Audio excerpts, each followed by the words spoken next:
Hello and good morning, and welcome to According to Courtney. I am Courtney West.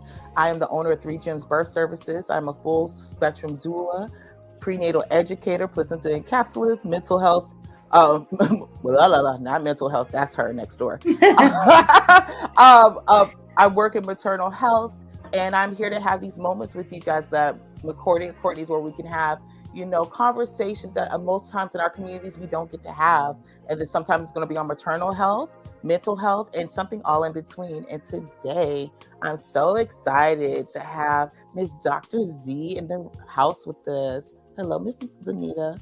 Hey, I'm so excited to be here. Listen, the last time I was in this space, in this chair, on this platform, I had the stress of hosting, Hot. a podcast segment.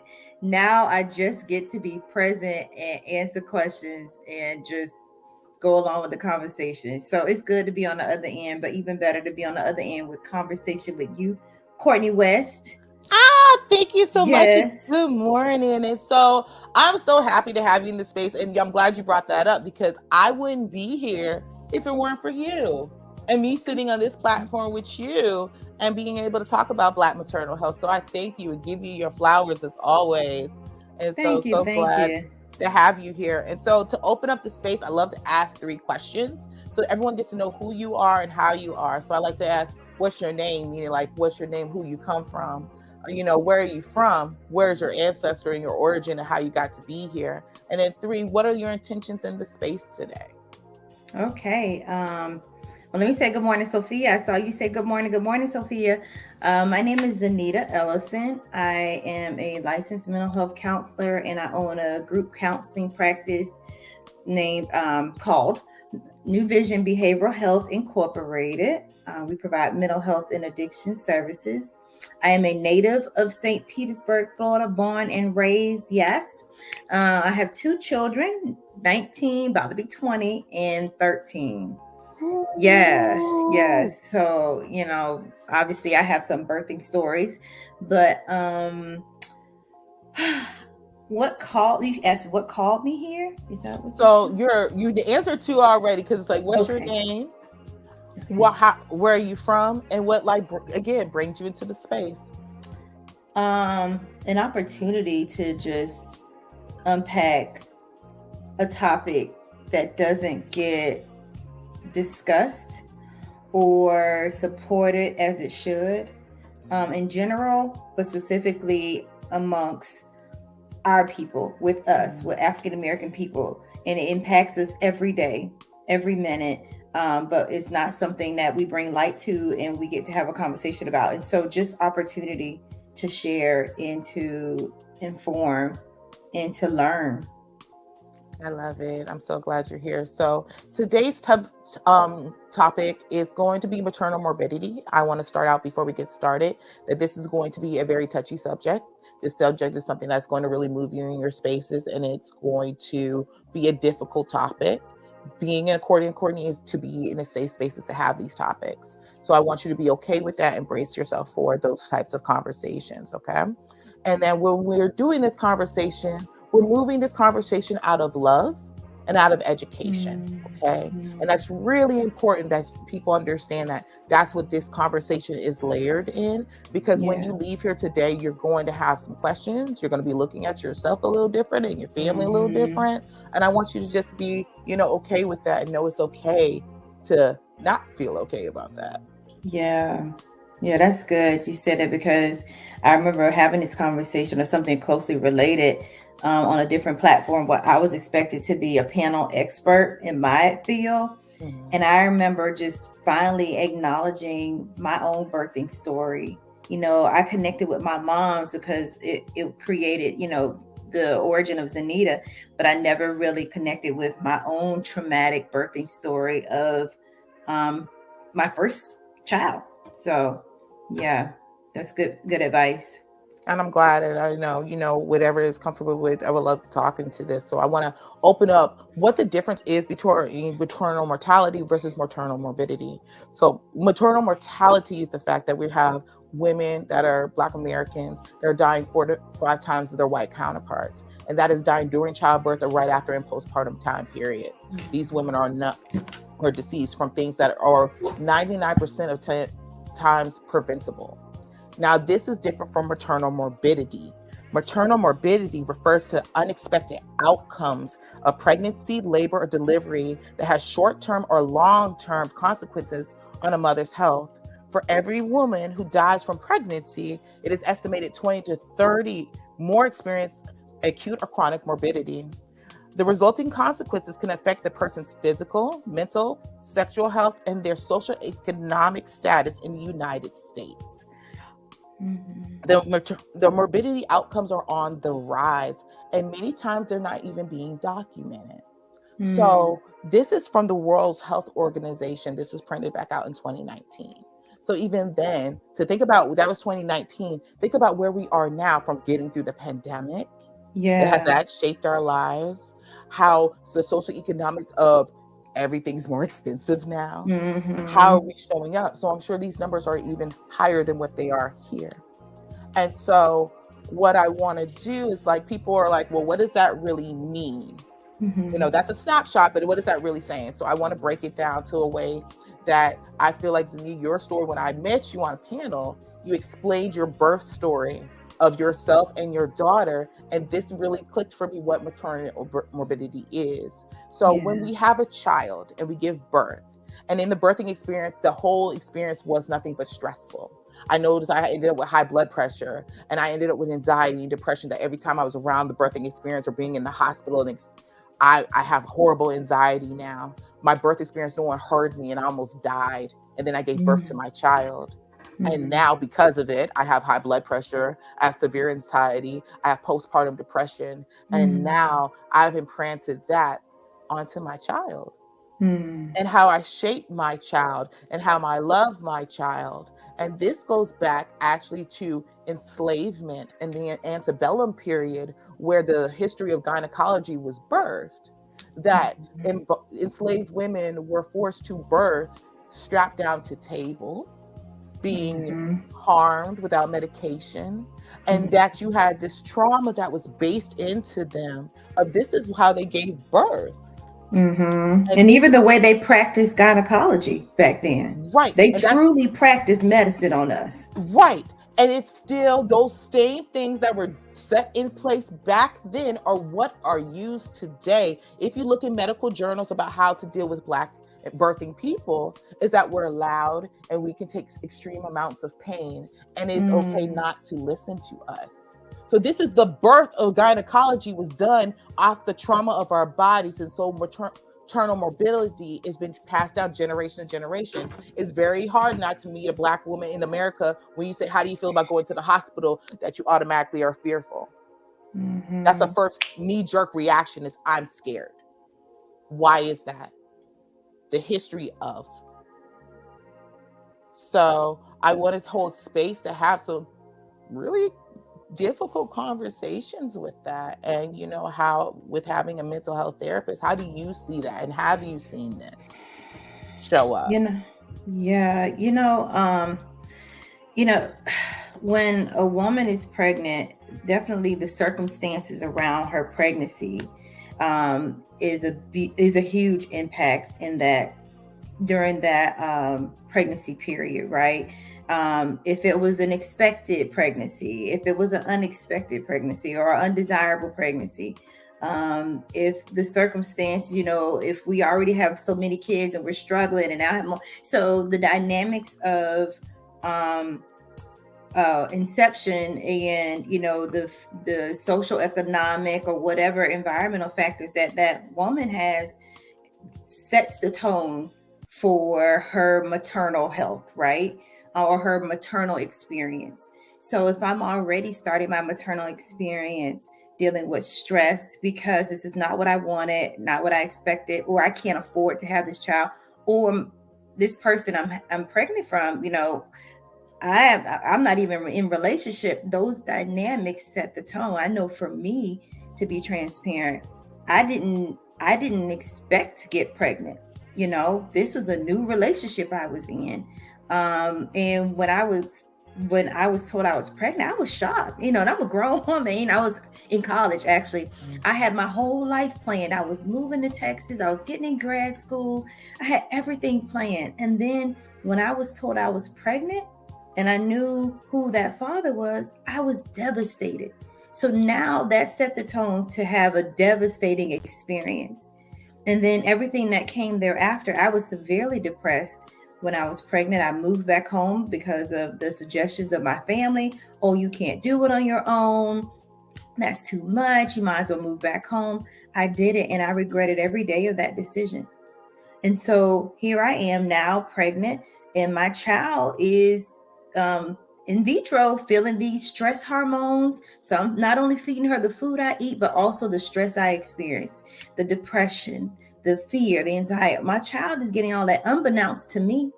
Um, I even signed up for a Healthy Start experience. So I was a part of Healthy Start, and they would send a case manager over there, and they had me do an evaluation, and she asked me if I was depressed. And at that time I had just graduated my psychology degree. I'm like, no, I'm not gonna acknowledge that. I'm thinking, hell yeah, I'm depressed. But I was too prideful, because how dare I? And so I denied my depression throughout my entire pregnancy. Um, Let alone to have a traumatic birthing experience in the hospital when it was time for me to deliver. And so, to go back to the original question, a woman's conception story, excuse me, her maternal treatment. So, if she is connected or not feeling connected to her obstetrician, can impact it. The dynamics in her relationship, her home life, her career, finances. Some women, they hide their entire pregnancy from their employers. Imagine how stressful that is. I can't even show up, and naturally be pregnant on the job because I could risk losing my livelihood or my career. So those factors that I think are unique to every woman's story impacts the emotional, mental, and maternal health. Absolutely. Thank you so much for sharing that. And a lot of times this has shown up so much in our community and we never talk about it. It'll be like, and Right. I see it a lot with my work with moms who have multiple children sometimes, and they're like, how am I going to make it? I'm already Mm-hmm. working 5 or 6 12s to take care of them. The father is Yeah. left. They're not in this space. Right. How is this? And then when I go into the hospital or the doctors, they're not looking at me. They won't even pay me attention. I'm telling them I'm stressed, Mm-hmm. or there's like your blood pressure is high, but I'm like, no one's talking about my blood pressure is high because I'm so stressed. Right. Right. Yeah. Yep. For sure. And Yeah. that, how that's showing up in families. And then also the hard part is like how it shows up in our children, Mm-hmm. because Yeah. now we're showing them, we do a lot of times what we're taught. And so we have to Mm-hmm. look at how our parents are taught. So like the generation before us, they were taught that I love you by nitpicking you and making you perfect because the world has to see you as perfect. You don't have the Mm-hmm. opportunity not to be great because of the trauma that I went through birthing you and having you in this world. This is the only way you're going to be able to make it. So Right. behind closed Exactly. doors, I may harm you by saying hurtful things to make you better versus outwards to other people. I tell everyone how much I love my child and how amazing they are. Yeah. Or to make you stronger. Yes. How many hurtful things, or how much do we have to struggle as children unnecessarily because our parents are wanting to make us stronger? This super independence that we have, well, I don't need anybody, I don't need help. And we come from a generation of community was our thing. But I Mm-hmm. think we also fostered this super independence because we were what they call latchkey kids. We were home by Mm-hmm. ourselves while our parents were working, babysitting our younger siblings, being responsible for things that honestly we shouldn't have been at a young age. I mean, my daughter, she was like clean. Like, my daughter was a very responsible child. God gave me who he knew I needed because Mm-hmm. I was out. in college, I went back to school. I was working a lot. Like I was this growing, emerging professional, and I neglected the needs that my child had at that age because I think I took advantage of her super independence, her responsibility. But I that's kind completely of like how we raised, our children to be, because it was a hard world. Absolutely. And it was the safest thing, like, hey, I got to keep you here, but I got to go out because the social economics change. It's like, I have to run like this to make sure you have the life that I want for you because you Right. deserve the best. But it is neglectful in the same way. I can say for the same. I am very blessed for my oldest daughter. Me, Jalen, and I, that's my whole heart. She's 15, and we've gone through the muck together. I got pregnant with her when I was 19, had her at 20. Her father left at 7 months and said, she your problem. You figure that out. Mm. And I Mm-hmm. was devastated because I never thought I would be in those situations. However, due to me being raised by a single parent, I was like, I got this. It's fine. I don't need nothing. And just shielded that pain and absorbed it and just was like, it's okay. I can do this. I can make it. I can make it. And Jalen grew with me. But that's very hard when, Yeah. she went through nursing school with me. She went through everything with me. So, it was a lot. And she's super independent and she's Mm-hmm. super helpful with her sister to the degree that she doesn't need to be. And I've had to Yeah. have those conversations with her. I think about 13, we had to have some conversations. I had to sit her down and say, I'm sorry. I'm Yeah. so sorry. This was not Mm-hmm. okay. I didn't mean to do it. I was trying to make sure your life was great. I was taught that you Yeah. deserve everything and this is the way for me to give it to you. But I am sorry. And I had to Yeah. readjust my life because I Mm-hmm. need her to say, yo, hey, I need here. You need to be here. And I'm Yeah. thankful for that because that was a shift Yeah. that I feel maternal morbidity does to people. You don't realize what's going on most of the time. You're just living it. Mm-hmm. Yeah. But I think, you, Courtney, being vulnerable and transparent enough to admit, where you fell short and say, I'm sorry. I feel like that switched the track. You know what I'm Hmm. saying? Like you changed the trajectory.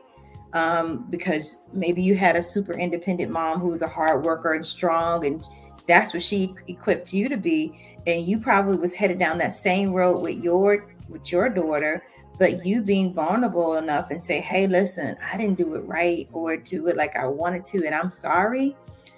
I think that probably, like in her mind, like I think that could have created a shift for her, a shift for you all, and a shift for the generations to follow, for sure. Thank you so much, and I appreciate that. I can say you actually that was nail on the head. My mother is a super independent person. I'm very proud of my mother. Like my mom, I get Toby West her flowers all the time because she became a prosecuting attorney as a single parent. She did everything Wow. alone between her and my grandmother. And my mother was the type of person because she was raised by my grandmother, who was a very strong woman who raised 4 children alone. She had an Mm. abusive husband, and so he was gone. He would come into the world, do harm, and leave, and that was how he Mm. did. So she worked 3, 4 nursing jobs and created group homes and parented the whole community, but it affected her children. But Yeah. it taught them to put community first. And Yeah. and that was the deal. Communities first. But those Yep. other things of how you're super independent, I could go save the world and work real hard, you'll be all right. Mm. And Ouch. I'm gonna say ouch. I'm and gonna it's say ouch. Yeah, that's that was tough. that was me at one point. Me being this new emerging therapist, and I got this new emerging black-owned counseling business, and the world is calling on me and recognizing me for do this, help my child here, help my child. And finally, it took my children, me seeing them start to fall apart on their own and unravel on their own. I said, I refuse to show up for everybody else and everybody else's child but my own. I Ab- refuse to help other people's children be healthier than my own. And I had Absolutely. to really I had to come back and really focus on the family, Mhm. over family over the community, over church. I had a mom who church was priority. We were priority too, but Mhm. y'all going to church, and the church got a lot of her time and attention. And by the time she Absolutely. got to us, she was exhausted. She was exhausted. And same family, same thing. Church was everything for my grandmother.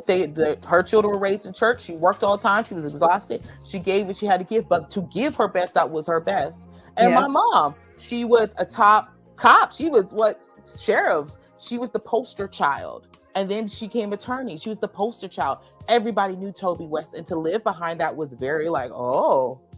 And then I did it again with myself. I emerged as this person doing this work. But it made me stop and look at my children, and it's like, stop. And it was my own children unraveling. I was like, you know what? Who do I love most? And I watched even in my own career, because I've watched so many birth workers. What we don't talk about is we have one of the highest rates of divorce. Wow. Because we're gone so often and having so many issues with our own children, because we show up so much for other people. We're gone 24 hours, 48 hours, 5 days, because we're showing up for the other parts of the community. And so therefore our children, you know, lose out on us. You leave on birthdays, Christmas. I've left on my daughter's birthday party. I'm so sorry, baby. I got to go because I got to go do a birth. Wow. That's a lot. And so to change that maternal morbidity, because I realized that in myself, I had to do two things. I turned and apologized to my daughter, but then I turned to my mother and said, you know what? I see you. And I thank you for doing the best that you knew to do. And to giving her that flowers, because she also turned to me. I could have done things differently, but it took me coming to her saying, let's talk, because you are the best grandmother that I could ever want as a mother, because you turned changes for your grandchildren. She's the best grandmother I could ever ask for. Yeah, same here. Like my mom showed up when I went through my divorce from my daughter's dad. Like my mom showed up and she filled in the gaps. It was hard for my daughter to, you know, that separation. And she filled in the gaps physically, emotionally. Even after I gave birth, like she took my baby for a while. I think that's why I did not end up with postpartum, because I had that support to, you know, to show up and help me not be overwhelmed. So we had that kindred support. But yeah, they were able to turn it around and show up differently for our children. Absolutely. And sometimes we just have to say thank you, you know, thank you for that, you know. And I feel like our parents are the generation that really changed that. Because I could say for my daughter, the oldest one, I was at FAM. I was at college. I was living my life. I just knew I was. Courtney, I didn't know you went to FAM. Yes, honey. I was a Rattler all the way, honey. Yes. Okay, Rattler. Yes, I loved it. I wanted to go there. I knew I was going to do theater. I knew I was going to change the world because I had something to say. And then I got pregnant with my daughter, and I was so heartbroken to come home because I thought I was coming home as a failure. Yeah. And same. I moved in with my grandmother and my mother, and they, you know, nurtured me. I had to come home. Like coming home was important. My grandmother was having surgery, and I needed to be in the spaces with my women. And I thought, you know, I'm a disappointment because my mom had me in college, and I was like, I didn't want to be that. But coming home healed so many things in me, because I went back up into Tallahassee to give birth to my child, and I had the support from home and they had my support up there. But when I realized the support was not there with my child's father, everything, it was simple, come home. And I came home, and how I watched them show up for my daughter. Oh my gosh. It made me love them so much deeper and realize the things they were saying, they didn't say to my daughter.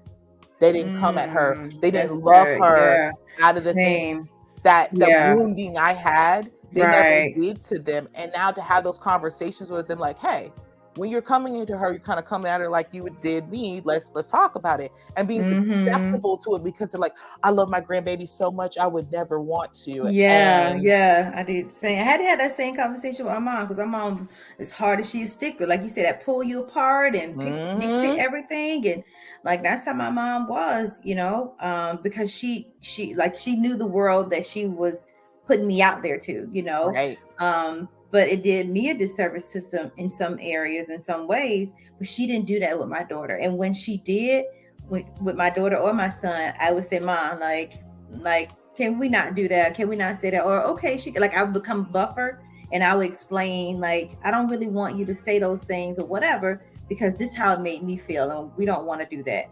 And she got it. You know, she got it. Absolutely. And I feel that's such a beautiful thing. And that's how you're able to change maternal morbidity and make sure that that's not a thing. It's about having those very hard discussions with our children, because our children see everything. So even like if it shows up physical, mental, social, emotional, they take on those characteristics, you know. I know with my second child, I had severe depression, and I had severe postpartum depression afterwards, and high anxiety and PTSD from her birthing experience, because it was so traumatic. Wow. How it showed up in her. And I have to remind her all the time that she's amazing, she's immaculate, and it doesn't matter, but also be aware of, whoa, I did that. I did that. Yeah. I did that. I didn't Yeah. mean to do that, but I did Yeah. that, and to hold myself accountable for that. So therefore, when I raise her, what am I not going to do to her now? That's right. Yeah. Yeah. Yeah. I certainly can connect to that. I think I used more tougher language of myself. Like, it was a really tough season for my daughter recently, and she was just kind of unpacking some of her poor decisions and just some of her experiences in general and traumas. And it was something she was spewing, and I was just like, I broke her, so I gotta fix her. But I said, but thank God I have the capacity and the knowledge of how to do that. Thank God Absolutely. I'm in a healthier space within myself to show up for her. And I don't mean literally fix her or literally break her, but I meant I caused a lot of this, knowingly or unknowingly, willingly or unwillingly, by omission or commission. You know, I caused a lot of this. So it's my responsibility to help her heal.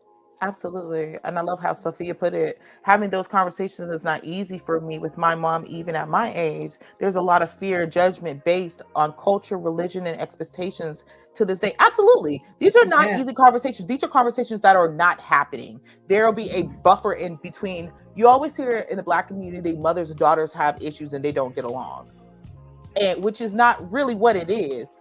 It's the way that we're choosing to love, and how we look at love is different. It's that standpoint. I have to harm you before the world harms you. I gotta Mm, beat it into you so you understand, because I love you mhm. so much, because I want you to be great. That's Yeah. what that is, and I'm only understanding. hard on you because I love you, you Right. It's know. like I need Mhm. you to understand. If I'm not hard on you, I don't love you. You know, what is Mhm. it? Spare the rod, spoil the child. Like, that's really been a beat-in process, but you have to think about, where did that come from? And that Right. we're the new generation of saying, no, you're not.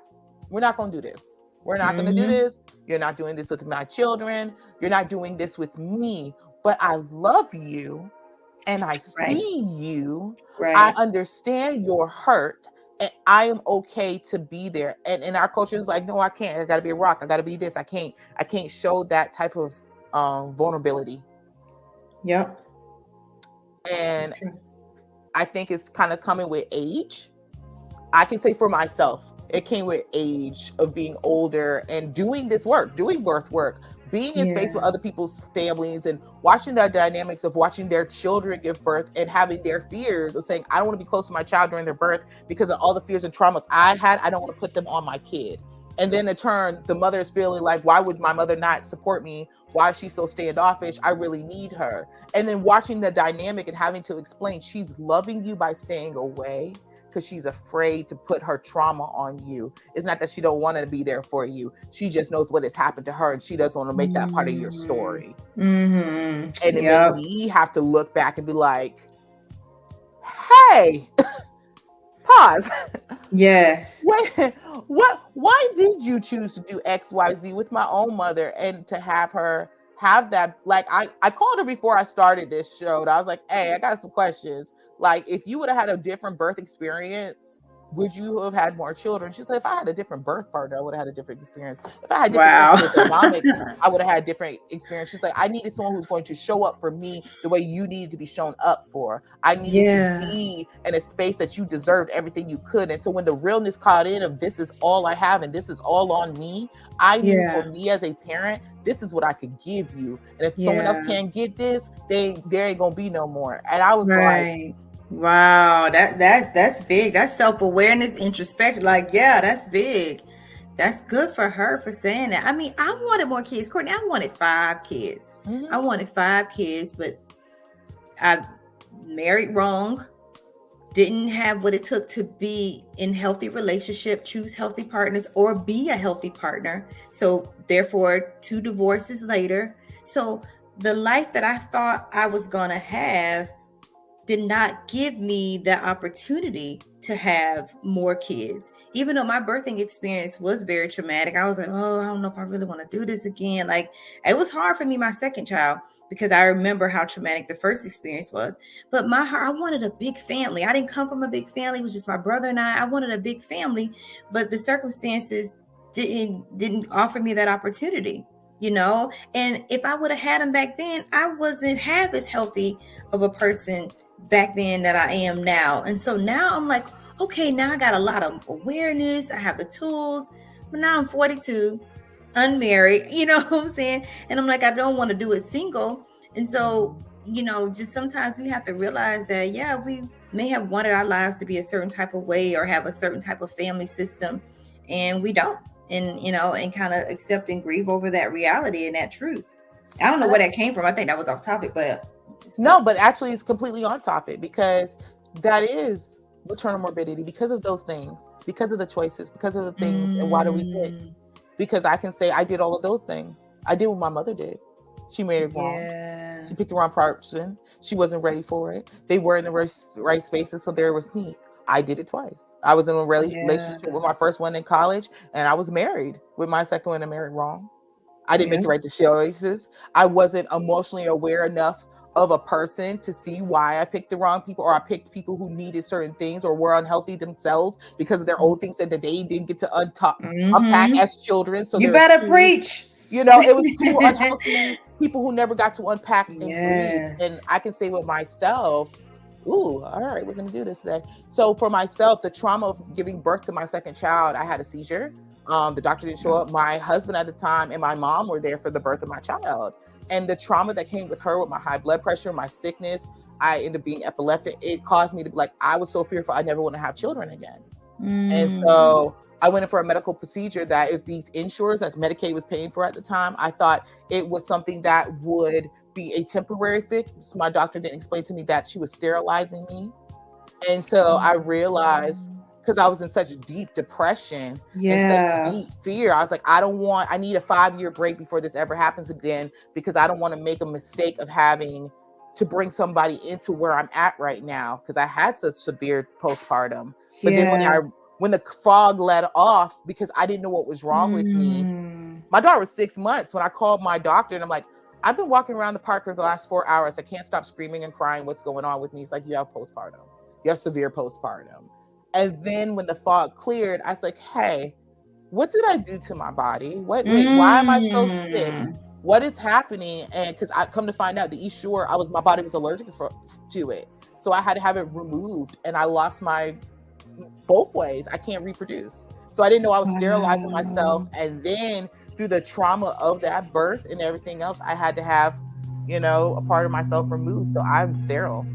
And so now that I'm in this space in my life, I'm 36, and I could, have the love of my life of who I would want to grow this family right. I picked the right person. I picked the right stuff. Yeah. That's not my reality. Wow. Thank you for sharing that. That's deep. And I'm sorry that happened to you, that when you were in a dark place, you sought medical support, and instead they gave you an experience that changed the trajectory of your life. I feel like that happens. Thank you for that. But it happens a lot in our work, in our community. And this is actually what really drove me into coming into this work, because I didn't want my birth experience and trauma to be anyone else's. Because with my first child, it wasn't like that. But I was in Tallahassee. I was in a loved experience. I really had a lot. But here in St. Pete, I was married. I did it the right way.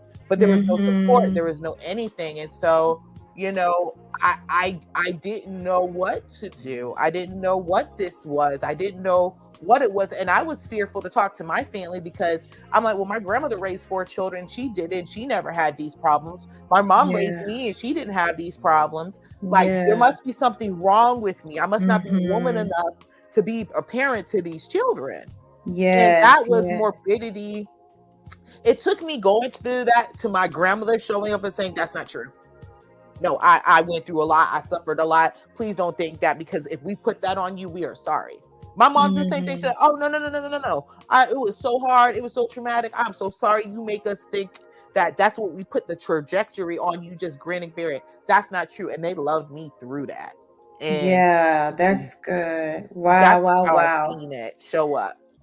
Now, Courtney, this gives me an idea of why your passion looks the way it looks. Like you help me get to know you a little bit more every time we talk because of your experience. And I always say trauma or tragedy can drive you in two directions. It could drive you crazy or it could drive you towards your passion or purpose.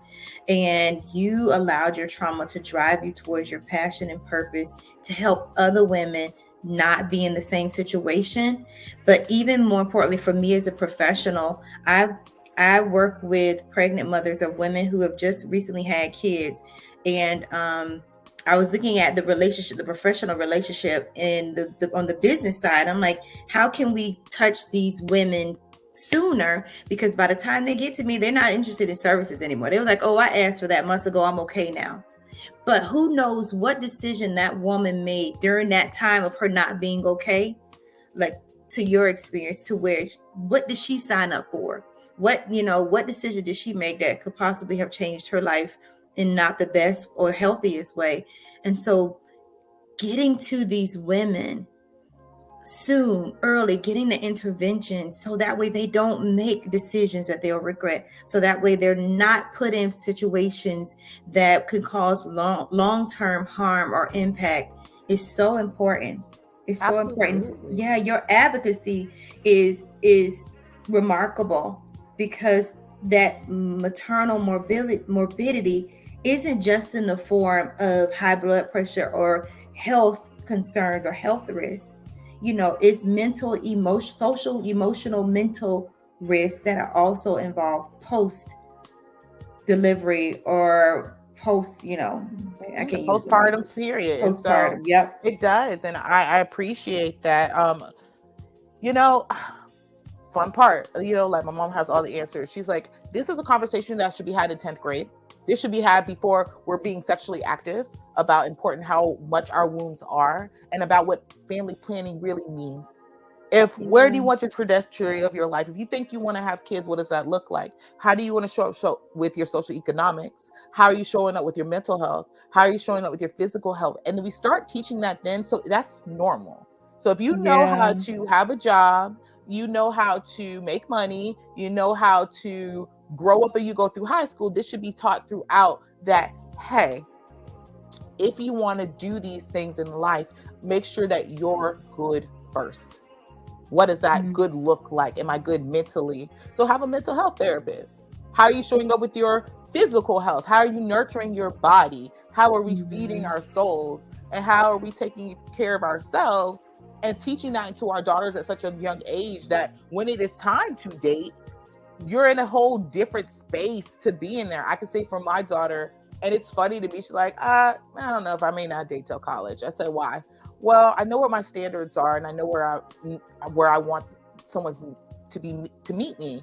Most people aren't developed enough until college or afterwards to be there. So why put myself in a situation where we're both not ready for that and things could happen? When I'm looking at her, I'm like, oh, I know that's right. The what you wisdom. say? Okay. I was just looking, I'm like, okay, say some more. And I'm trying to not freak her out, but I'm like, okay.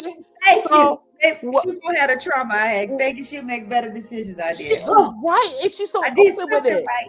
She's Yes. like I talk to my friends, I'm like, please don't be having sex. And if you are, you need to be having conversation because I know what it looks like. I've had a 17-year-old teenager live in our house and my mom taking care of her and we're helping her with her baby. I've seen what this looks like. I know what the services are and they're not there. So I suggest you not do this to yourself. And I'm like, Yes. Oh, good okay, for her. I did this Yes. right. And it You makes you, did that right. Yes. and We it's, and we can. We could start wrong and end right. Like, well, we could go yes, midway. It's never too late to say, "Hey, I messed up," or "Hey, I should do it differently." Sophia said, "There's a lot of points we sharing, and she need a call in line." I think Sophia got some questions and I she want to definitely ask. want to hit on some of her questions. I know we haven't taken like a break period of time because I want to touch on what she's saying. What advice is the best time and place to get started with that conversation? I have desires to find the right place for the safe place of both of us. I can say for my daughters, when I started so early on, like I started so early on with both of my children because of how I showed up with my children. It took me having my second child, having severe postpartum depression, being completely broken, losing all of my hair from stress, everything, for me to look at my children and say, "You're watching everything I'm doing, aren't you?" Shit, that's a problem, because I'm like, okay. And it made me look at them and look at what I was doing and how it was showing up in them individually. And I'm like, I don't want that for my children. And that's when it started. And I will have to say, that must have been, my youngest was 4. No, I'll give it a little bit, about 5. She was about 5 years old when I started with her, and my youngest was in her about 12 or so. And we started having those conversations of me really taking accountability. And it really started in the pandemic for us, because we had that time and that space to really sit and really be with each other, so they could really see me and I could really see them. So I would say, when you're in a safe space, and I can say I did a lot of work on myself, and I would say do the work on yourself before you open that can of worms. Because if you're not in a healthy space, don't be coming for nobody unless you're ready to get come for. So you better get all the way right. So I say do the work on yourself and be open and ready to receive whatever it comes. I've had to receive some tough stuff from my kids. Yes, that's so true, Courtney. When my daughter and I had that conversation, I had done a lot more work, and so I had, I wasn't as sensitive to my mistakes. I wasn't as sensitive to my poor decisions. I had learned how to take accountability for where I fell short. So I had to get to that phase, so that way when she mirrored everything that I had done, and she brought up what life with me was like at certain points, I had the strength to sit there and listen, because I had already digested that for myself. I wasn't in denial. And with my mom, when I wanted to have that conversation with my mom, as far as, hey, like, this is what it was like at times, I could not make her be ready, and I couldn't wait for her to be ready either. It was something that I needed to do. But at the same time, I recognized it was important for me not to be in a place to where I was still vulnerable to what she could have said that could have been hurtful or not validating. I had to realize that my motives had to be right. I wasn't trying to be harmful or hurtful. I really wanted to come with her with love. And so I had to make sure I was in a place within myself that I wasn't resentful or angry, that I could come to her with love and say, hey, listen, this is what it was like for me. This is how I felt. This is how I feel. So that way she could hopefully be receptive to the information. Yeah, but I couldn't wait for her to be ready. Absolutely. And I can say the same thing for myself. I had to really make sure I was coming out of love, because I know in the past I had come, but I was not ready. I was in a hurt and angry space versus more of a healed space and more of an understanding space. And also being able to really see her as a person. And I feel like a lot of times we don't see our mothers, our grandmothers as people. We said, that's my mama. Okay. But no. She is someone outside of your mother. She is this. She has her backstory. She's had her own trauma. She's had her own things. And to be able to say, you know what? You're talking to me, not really because you're talking to me. You're talking to me out of your own trauma right now. You're talking to me out of your own fears. You're projecting, but you're not meaning to. That's how you're trying to protect. And you're also trying to protect yourself. And that's okay.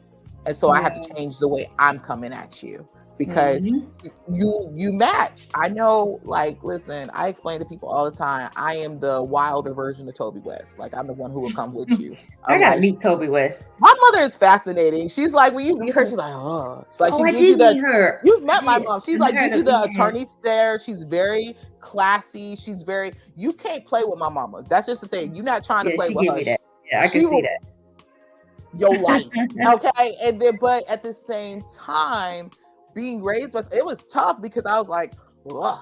But the difference between me, I was one who showed my emotions and moved in those types of passions and moved in those things.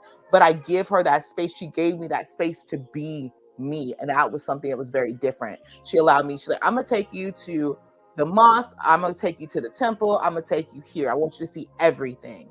I want you to Wow, that's be good. attached to everything. She was a Black woman studies major, and I had a lot to do with it because I just learned so early on the wholeness of being a Black woman, the power of your womb. So I had a very Wow. different kind of mom. So I had to look at it for as a child, as yelling and screaming and having all these educational, emotional points. I took to an adult to be like, what gift she gave me. I was raised by a community of women. So Yeah, that's good. I had six mamas, and it was such a beautiful thing that I was like, I didn't realize that until I had my own children. And that's what I gave to them and give to them. So they have that security. Because I was never independent. There was always someone in the pack that I could get that emotional tap in from. I had my godmother, I had Mm, my grandmother. So my mom could be the strong, powerful person she was. But if I that's needed someone to good. hug me and squish me up, I could go to my grandmother and know that those needs are being met. Same with my children, where I fall short. I listen, my kids will tell you quick, Toby West is coming. Please don't play with her. Call my Right, mama before you call my grandma. Please don't right. call my grandma first because they both come in and they both coming at you in two different kind of ways. So I Wow. appreciate it. Yeah, that's good. That's good. So I love this. So in your opinion, how can men be more supportive in this space? That's a beautiful question. Men can be supportive in this space by doing the same thing. There's so much work that they have. Has anyone ever impacted themselves? Have you checked in yourself? Because even how we come in relationships, we bring what we were born with into it. A lot of times we'll have these young men who are brilliant, bright young men who were lived in a single parent household and had to deal with the traumas and morbidities of that. So it's about unpacking that and having those honest conversations in marriages. I wish I would have done that. I wish we could have really sat in those spaces and it's like, let's unpack this so we can decide what type of parents we want to really be. Yeah, I would even say to that, I ditto what you said about, men kind of doing their own work and looking at their relationships, their maternal relationships and what that was like, with the first woman of their life. And even how they show up for women now, or their wife, or their children's mom, or even their daughter, Mm-hmm. because your daughter may one day be a mother, and to have her father come alongside and support her in a masculine way, and with love and attention, I think is really impactful. I think the dynamics, between men and women are strained, and they certainly need healing. I was watching, I was something on Instagram, and Blueface, the saga Blueface and Christian. Okay. Mm-hmm. So he tweeted, like, how do you expect me to be connected to my child when you left me out of the entire experience? You didn't have me in the labor and delivery. You gave him your name. Like, he was just talking about the disconnect, but yet you expect me to show up and now be this connected father. And I don't always be feeling Blueface and Chris Ann or what they got, but that was like facts, like hashtag ouch. Like, that's true. You know what I'm saying? Like, we as women have to be mindful of, either we want them a part of it or we don't, you Right. know, and we can't do this back and forth, or this, using this baiting because of our emotions, or because we're not getting what we want. At the end of the day, it's important for us to be supported by the fathers of the the children we're having, whether we're pregnant or we've given birth to them. It's important. And it's important that we have somewhat of a amicable relationship so we can co-parent, or I can at least have a healthy pregnancy. That's not a Absolutely. stressor for me. Our relationship won't have to be a stressor. Facts. And I feel like that's the main thing for men to show up. It doesn't matter if you're together or not. It's just for this pregnancy time, you want to bring her peace because whatever you put onto her, you're putting onto your child. And so, Absolutely. to deal with your traumas, deal with your stuff because it shows up so much. I can say as a young woman who was not raised with her father, and then to be raising two children whose fathers are not in the household, and Yeah. having that, how that shows up for them and how Yeah. they perceive men in those spaces. You guys are so important For men, Right. for young boys, you are their first person of their model, who they may want to be. And for young women, you are who they end up marrying, if That's you're right. there or not. And if you're not there, and they've known only trauma that you have shown their mothers, or Right. you weren't able to be there, period, it affects. Versus the same if you do show up and you are there and you listen and you're loving and you're supportive, who they pick will match what they've seen and what they've been taught. So That's you're right. just as important in this conversation of maternal morbidity, because it affects you just the same. Because how were you shown up? How were you reared? What do you have to unpack? What things did your mother have to go through to put onto you? And how are you going to show it with your kids? And the thing is to talk about it with your partner. You have these conversations before we're even conceiving. You know, like when you're on the date and you're like, yo, what's up? What you like? What's your colors? Everything. Yo, what's your birth trauma? Let's talk about this. What's your taxes? Like, I need to know.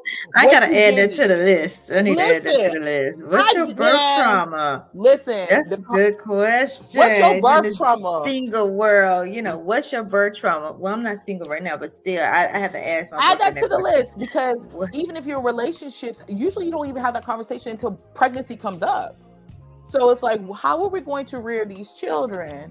Even when you co-parent, you're coming from different spaces of, this is how I'm raising my children through the traumas of what I went through, and maybe what their other parent went through, and then what you're coming with. If you don't talk about these, how are we making these changes? We want to get away from maternal morbidity. Again, we're hitting 20 to 30% of times that are documented, to 45 times the rates of the white counterparts. Black people are dying.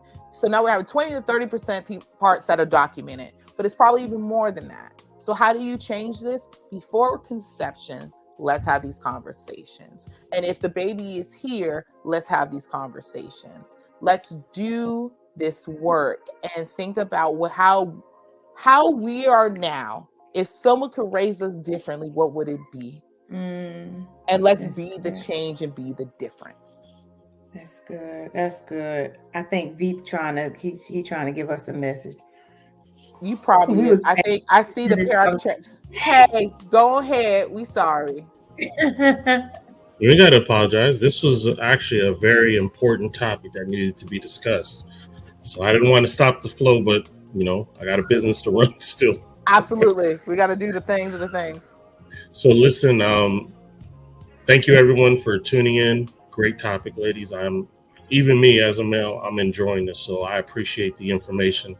The artist we have for tonight is one of Blast's favorites. This is Demi Day, and this is called Be Like You.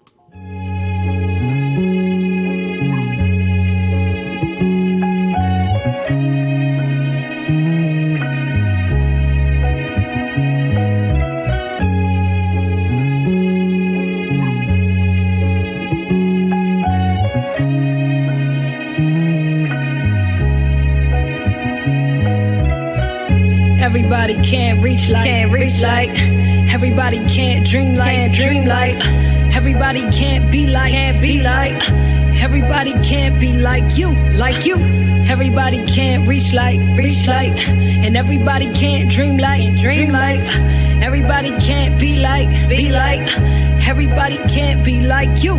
I understand you got your own thing going, merely on down the stream, you better keep on rowing. They try to knock your self-esteem, you better keep on glowing. Don't let nobody in between that future you be knowing. So here's my message to you: ain't no person on earth that can outdo you. Be yourself until yourself, you'll be honored that you knew you. Only you can be your rock when it ain't no one else around. And if you don't love yourself, then the only way is down. But I believe in you, I see you got some dreams in you. Full speed ahead, I see you got some steam in you. Just keep chugging away, be grateful for every day that you get to bless the world with such a beautiful face. Let your shadow make the chase, let your heart dictate the pace, let your mind give you the strength, and let your spirit run the race. I bet your ancestors cheering, seeing the path you clearing. Nothing worth fearing, every lesson worth hearing. But every now and again they try to break you. Lean into them wounds even though they might be painful. And when they heal the scars, that's when you gon' see a breakthrough. I'm praying that you make do with every resource resource within your grasp. Multiply it forth and be generous with your math. Kindness in your hand, willing to understand that every single second you get is another dance, and every single moment you breathe is another chance to do something you love, to always rise above. Parting for the past, don't let that trauma beat you up. Be gentle with your mental and everything you done been through. End of the day, you're the reason I grabbed a pencil, so I could draw you up a motivational stencil, tracing the inspiration, make way for the destination. Trust me, I can see all of the places that you're headed, and I'm here to let you know you ain't gonna never reach a dead end. Everybody can't reach like, everybody can't dream like, everybody can't be like, everybody can't be like you. Everybody can't reach like, and everybody can't dream like, everybody can't be like, everybody can't be like you.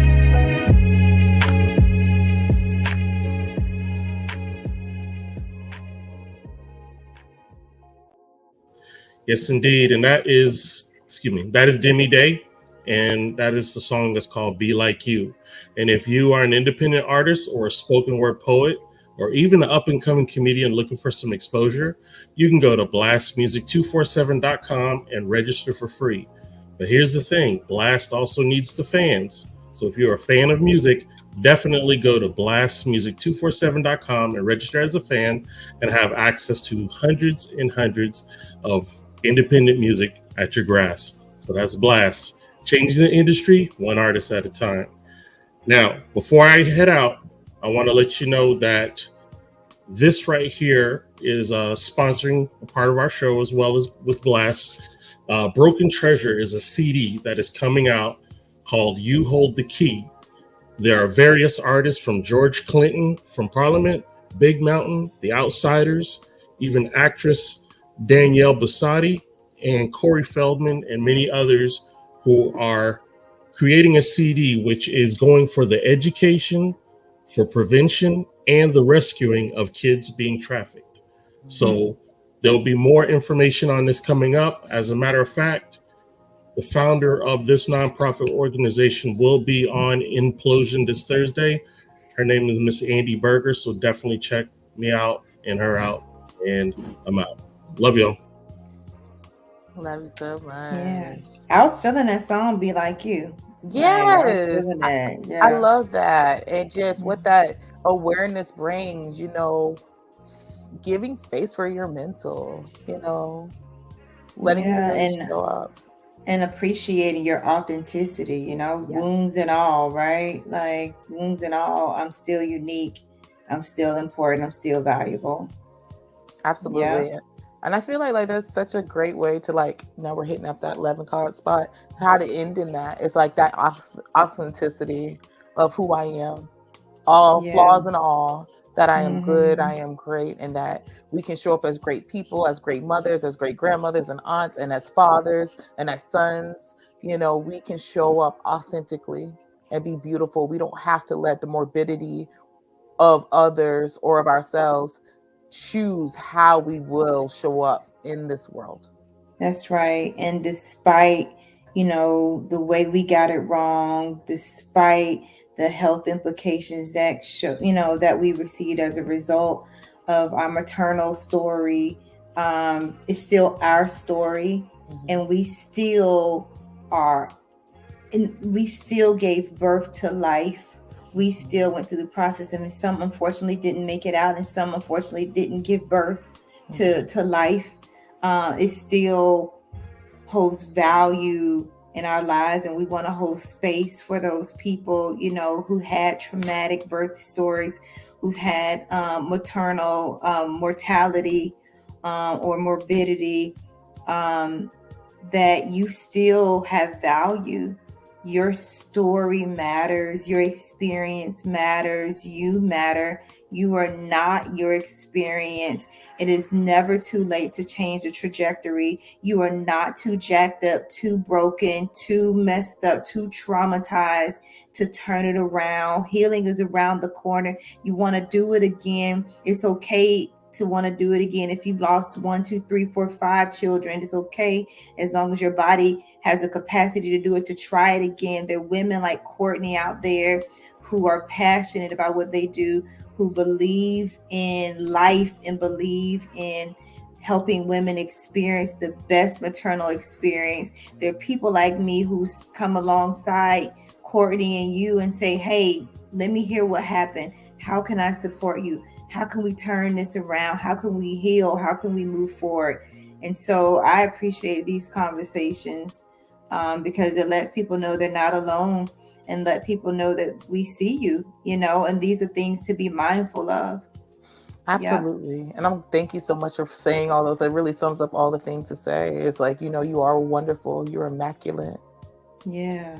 Flaws and all. And through all these situations, we don't have to be the trauma. We can better from the trauma. Don't let that face of who you are. And through even the most painful circumstances, something beautiful can come from it. So don't let that be the trajectory. And the most beautiful part about it is that doesn't have to be your child's trajectory. Just because we went through it doesn't mean that we got to give it. Yeah, that's right. That's right, Courtney. So I love it. And thank you guys for coming in for According to Courtney for such a powerful and courageous conversation to have. I know it's not an easy one, but take some time, look at yourself, and then also give yourself some space of healing today. Sit with yourself and say, you know what?